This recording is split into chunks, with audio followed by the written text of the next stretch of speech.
Hey y'all, welcome back to Convos with Bree. I'm Bree, Bree, and today is day 72 of the Visibility Challenge.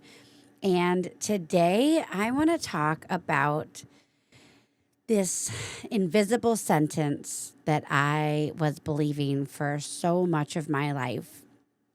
And that was that I have to defend myself in order to protect myself. I wrote a reflection all about this today, and it's actually turning into more of a three-part.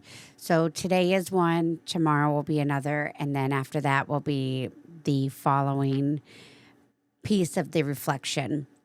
There was a lot to it. And honestly, I feel like something happened over the weekend. So I allowed myself to reconnect with a little plant medicine. I wanted to see what would happen. And I found some good things and I found some negative things. And I'll talk about those later because I'm sorting through what this means to me and my own understanding of them. But one of the really cool things that happened is my ability to process. The last few days, it's so funny because when I'm in it, it doesn't feel good at all. It feels so jumbled and like I have too much to sort through and too much to say. And I start writing and it goes off into like 8 different pathways and it overwhelms me. And previously, before I used plant medicine, I felt this all the time. And then in my own journey with this, plant medicine is really what helped me to start seeing myself more clearly, seeing what it was that I was processing and where the pieces fit.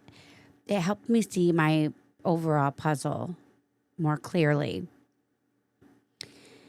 And then I found where I was being an addict around it.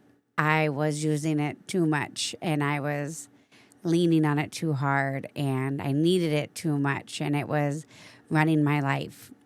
And that was the whole reason that I started to get away with it or away from it was because I started seeing more negatives than positives. And I love who I am when I'm clear. But I also enjoy being able to get lost in that. And I struggle so much with being honest with it because there's so many opinions around it. And it's just something that I previously always liked to keep to myself or in shared spaces that felt safe. But this weekend, I really used it to dive into some things that I was struggling with. I was very intentional about what I was doing with it and why. And it felt completely different than how I had been using it before. And I also saw where I liked time away from it and just total clarity as well.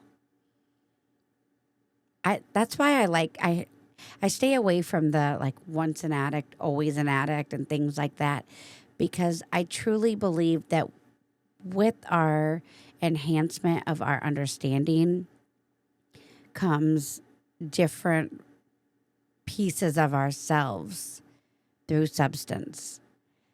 And I think that it's a very slippery slope, but if you're doing it intentionally, you're going to learn.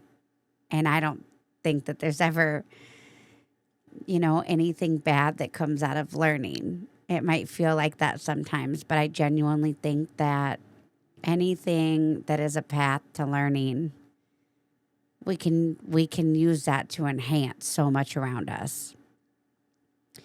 So I wrote this long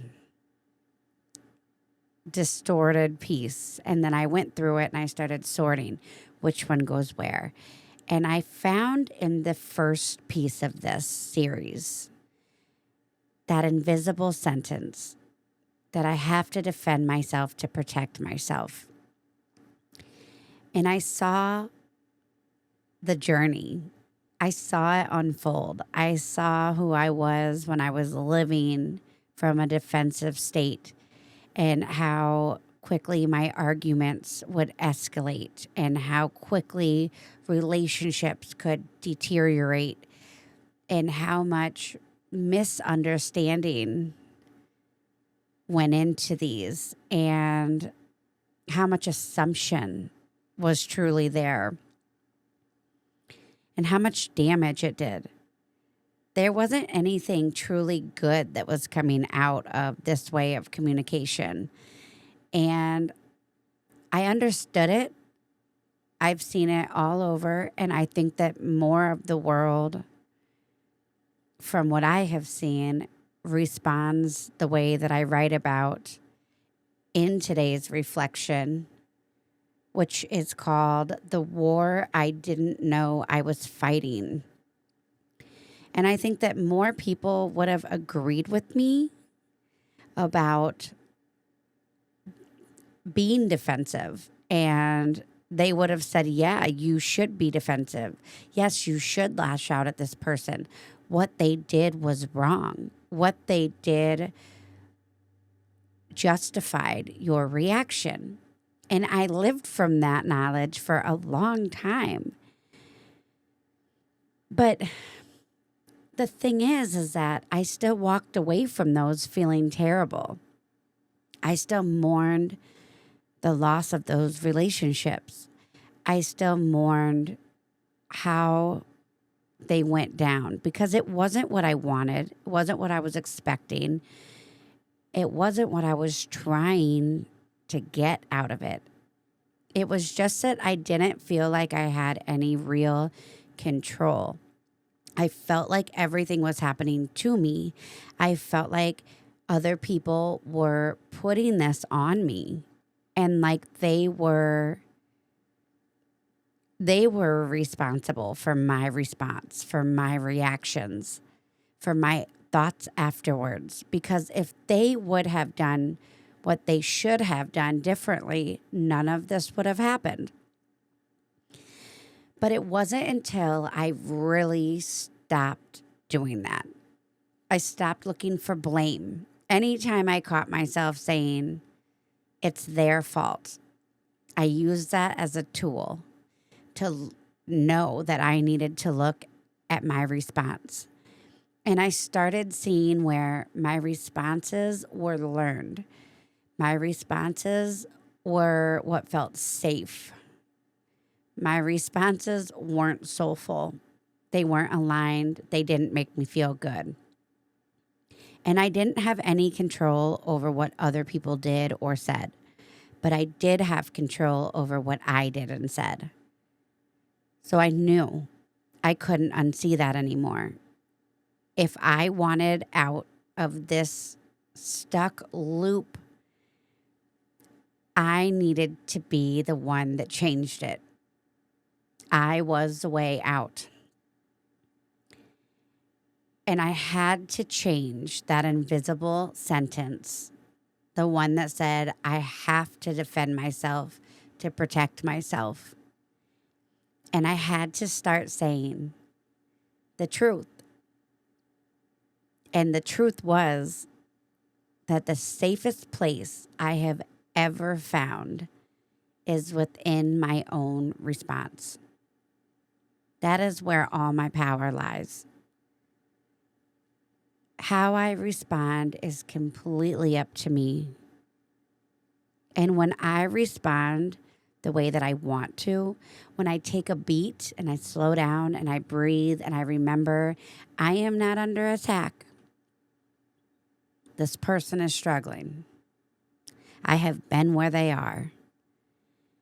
This is assumptions. This is miscommunication. This is hurt feelings. This is emotions that don't have anywhere to go. And I remember that the safest space I have ever found is within my own response. How I respond will either create or destroy my safety. It will create or destroy my connection with myself. Am I truly listening to me?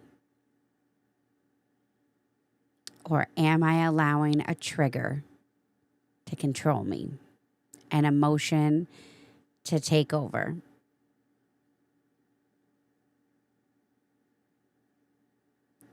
When I operate from a calm space, I am my truest, highest version of myself.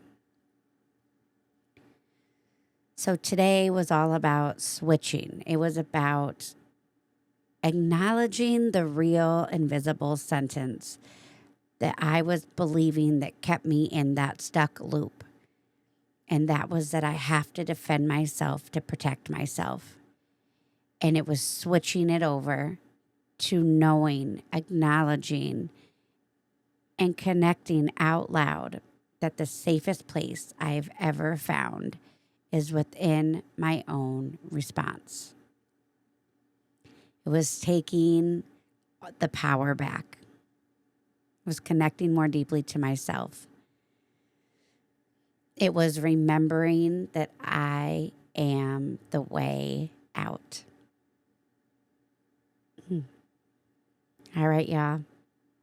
You can read this reflection over at convoswithbree.com.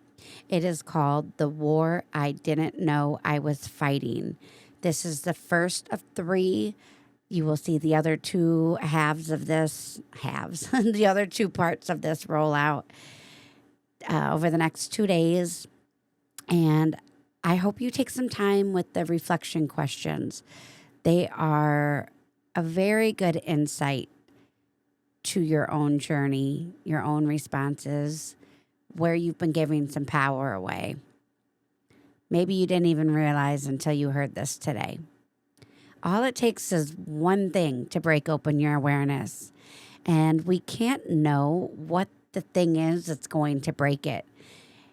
When it happens, it just does. It sparks, it connects, and once that happens, you are never the same again.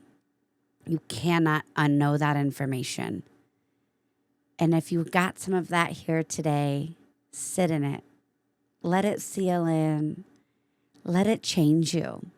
Let it shape you. Let it mold something beautiful. Your foundation is strengthening. That's what happens when you start coming home to yourself. Remember, y'all, nothing that is meant for you will miss you. Be here now.